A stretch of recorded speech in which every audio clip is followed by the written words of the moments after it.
જે એપ્રેન્ટિસ તાલીમ સંપૂર્ણપણે જેમણે પાસ કરેલી છે, એનસીવીટીની તાલીમ જેમણે લીધી છે, પોલ ટેસ્ટ જેમણે પાસ કર્યા છે, તમામ ધારાધોરણમાં પાસ થયેલા લોકોની હમણાં જૂન મહિનામાં એક ભરતી, જાન્યુઆરીમાં એક ભરતી પડી, 19/1/2025 રોજ એ ભરતી થઈ. એનું રિઝલ્ટ 21 તારીખે આવી ગયું અને એમાં 1864 ઉમેદવારો પાસ થયા 6 જિલ્લાના.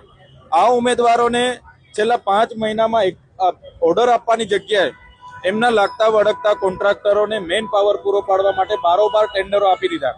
હવે આ કોન્ટ્રાક્ટો એમના લાગતા વળગતા સગા સંબંધીઓ અને કેટલાક લોકો પર લાખો રૂપિયા લઈને ભરતી કરી રહ્યા છે. ત્યારે જે લોકો ધારાધોરણમાં આવે છે, જેમણે પાસ કરેલી છે, એવા 1864 લોકોની ભરતી થાય એવી અમારી માંગણી છે. આજે અમે ઉમેદવારો સાથે આવ્યા છે. જો દિન 10માં આ લોકો નિર્ણય નહીં લેશે, દિન 15 પછી 6 જિલ્લાના તમામ લોકોને સાથે રાખીને હજારોની સંખ્યામાં અમે મોટું આંદોલન કરીશું. અમે આજે 6 જિલ્લા, જે દક્ષિણ ગુજરાત વીજ કંપનીમાં સમાવેશ થાય છે, 6 જિલ્લામાં અમે આવ્યા છે. ત્યારે અમારી સાથે કોંગ્રેસના આ વિસ્તારના સિનિયર ધારાસભ્ય અનંતભાઈ પટેલ પણ અમારી સાથે છે. ત્યારે અમારી અનંતભાઈ સાથે હર હંમેશ જ્યાં પણ અન્યાય થાય છે અમે સાથે હોઈએ છીએ. એના ભાગરૂપે આજે પણ અમે સાથે છે અને એના યુવાનોને જ્યાં સુધી ન્યાય નહીં મળે ત્યાં સુધી અનંતભાઈની સાથે રહીને અમારી લડત ચાલુ રહેશે.